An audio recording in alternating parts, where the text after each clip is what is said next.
What's up, everybody? Welcome back to Pens and Tea. My name is Carrie, and today we are doing another years later review. So I've had this Sailor Pro Gear for a couple years now. I purchased this one secondhand from somebody off of Instagram, and it came all the way from Australia. So this pen has traveled the world. It has been, at the very least I know of, in 3 hands. So the original owner. Then when I got it, it wrote terribly. So I sent it to a friend in Toronto. His name is Solomon, and I think he's the Toronto Pen Company. And he tuned it for me.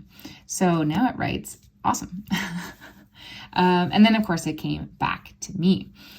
I purchased this Sailor because I love brown pens. It's not one that you can get readily available in North America, although it is becoming a little bit more prevalent since, well, back in the day, I guess. But it was a Japanese exclusive, and it was difficult to get here, but here she is in all her glory. And I adore it. I mean, I love brown pens. This one is a rich, dark, translucent brown pen, and it is gorgeous. I love it so much. I have used a few Sailors in my day from the, Sailor Pro Gear Slims, 1911s. I've used a fair amount, and I have reviews of all of them. By the way, if you want to check those out on my channel, definitely go ahead and do so. But this is the only one that I have kept in my collection. I have sold and or given back all of the others, depending on if they were lent to me or not. And this is the one that I chose to keep because I love the finish of it the most. And I'm trying not to have too many pens of the same things, but I mean, I break that rule all the time. It is a proprietary cartridge converter system, so that does stink a little bit. But what else is new these days? A lot of pen brands are like that. You can obviously have cartridges or converters. You cannot eyedropper convert, but I don't really like to do that, to be fair. I don't ever go through that much ink, so I really don't see the need. This pen does sit, I'm going to lift up the camera for a moment. This pen does sit quite nicely in my hand. I do not post it, but you absolutely can, which I'll show you in a moment. My thumb rests on the threads and the slight step up here, but it really does not bother me at all. It feels really nice in my hands. And if you want to post it, you definitely can. It fits really nicely. And it's fairly actually decently balanced with the cap on, but I just don't like to. If anything, I will typically hold it in my left hand, just kind of do one of these as I write, or I'll just kind of leave it off to the side.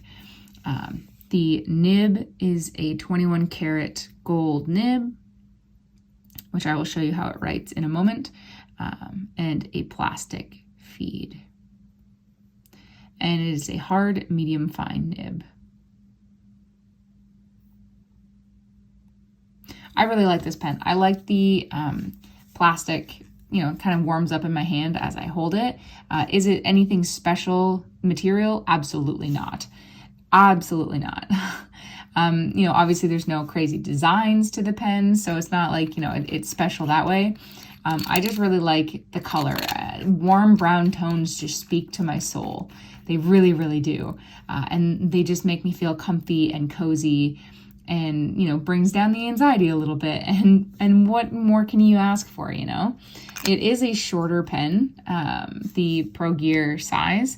And I do have like an official video, of the actual review if you want to check that out. But I did just get this pen. This is the Benu Talisman Dream Bean. And you can see it is shorter than that. So it's a bit of a shorter pen. This is the full-size version. This is not a slim. I don't care for the sizes of the slims, but I really, really like this pen. So I'm going to bring over my Galen leather notebook here. This is Tomoe River 52 GSM. And just kind of slide it in view, and we're going to ink this up with Kaweco Sunrise Orange. This is in their new bottles. This ink has been around for a while. It's just they used to have like sort of squat stubby bottles, and this is their new style.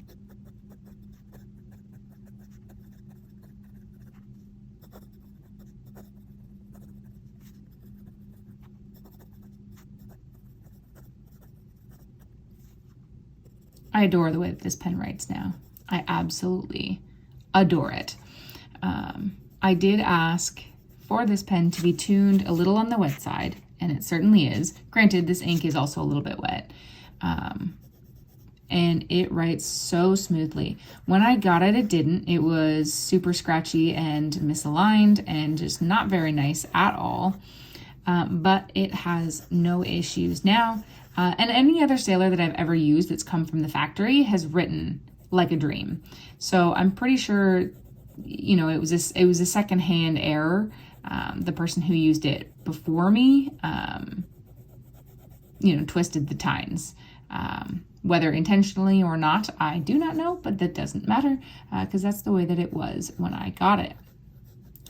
I love the way that this writes. It is definitely so smooth.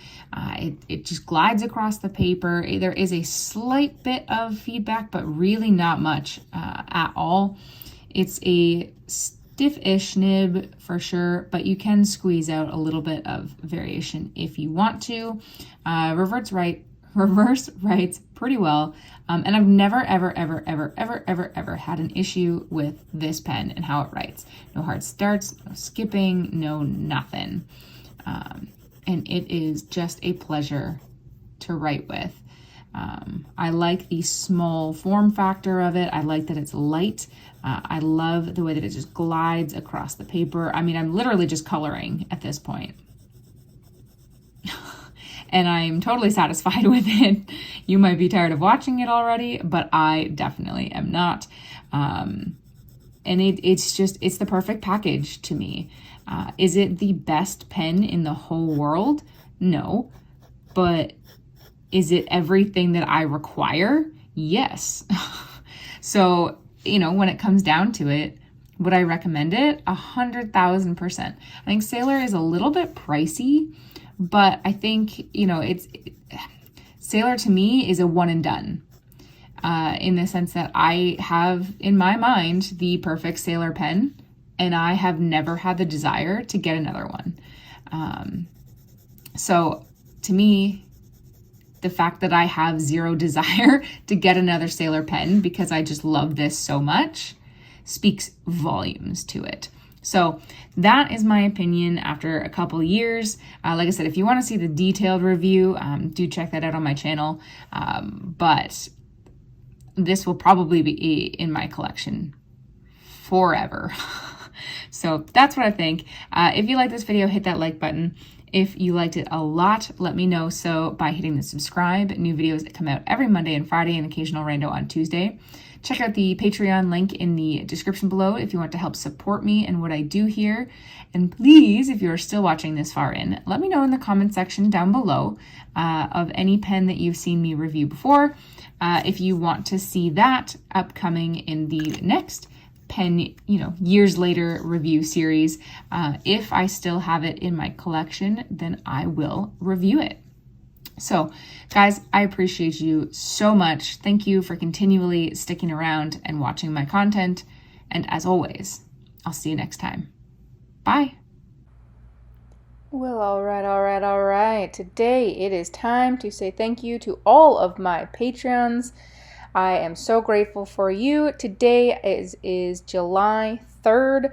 So if you do not see or hear your name, just be patient. I update it as soon as I can.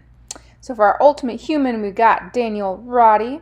And then for my VIPs, we have Glenn Kelly, Joan Worthman, Brian Hunter, Aaron C., Luna Wolf Games, Bobby A. Bailey, Bass, Waylay Chang, Brian Law, Lucas Bell, Aubrey Madcourt, Marissa Calvo, Eric Lineman, Jessica Chow, Stephen Baldwin, Carol Lowry, Michael Simon, Sean Sturdy, Catherine Molina, Robert Myers, Bill Pemberton, Karen Epstein, Gretchen Peters, Subi1 Kenobi, Bianca Andrews, and digitaltent.tech. And lastly, but not least, McCall Bennett Lawrence.